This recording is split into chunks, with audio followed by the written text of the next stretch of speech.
Hello friends, welcome to my channel Shagun Hindi कहानियाँ। आज की कहानी है साड़ी। मीरा के लिए उसकी माँ से जुड़ी हर चीज़ बहुत अनमोल है और इसी वजह से बहुत मनुहार करने के बाद भाभी से मांग की पहनी हुई एक पुरानी साड़ी मांग लाई। साड़ी को सीने से लगाकर आंखें बंद करके मीरा को माँ को स्पर्श एहसास हो रहा था, इतना कि आंखें नम हो आई थीं। तभी सासू माँ कमरे में प्रवेश करते ही साड़ी देखकर बोली, मीरा बहू, मायके से तुम्हारे भाई भाभी ने क्या क्या दिया है, ज़रा मुझे भी तो दिखाओ। माँ जी, वो मुन्ना के कपड़े हैं और मेरे लिए एक साड़ी। मीरा धीमे से बोल ही रही थी कि सासू माँ मुँह बनाते हुए बोली, ये वाली साड़ी तुम्हें तुम्हारे भाई भाभी ने दी। अरे ये तो पुरानी लग रही है और रंग भी कुछ खास नहीं है, और यह इस किनारे पर कुछ दाग भी लगता है।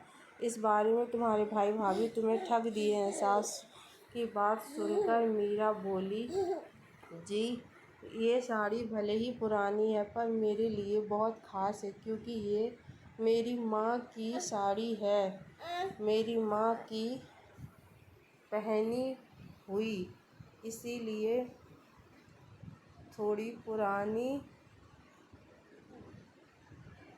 दिखाई दे रही है। माँ जी, बहू, एक बात कहूँ तो बुरा ना मानना, तुम्हारी माँ क्यों ऐसी साड़ी पहनती थी?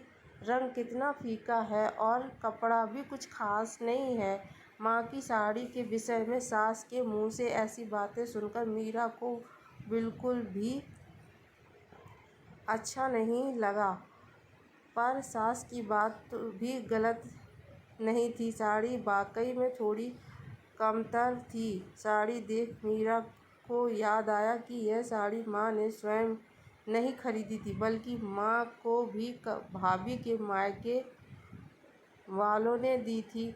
लेकिन माँ ने कभी भी भाभी को एहसास नहीं होने दिया कि साड़ी अच्छी नहीं है। उन्होंने एक दो बार साड़ी पहनी भी थी ताकि भाभी को बुरा ना लगे।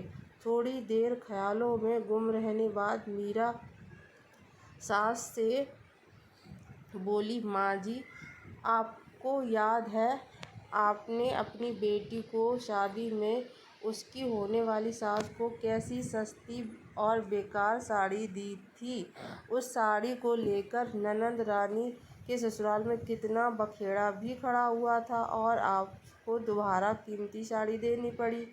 झूठ बोलकर की साड़ी बदल गई थी।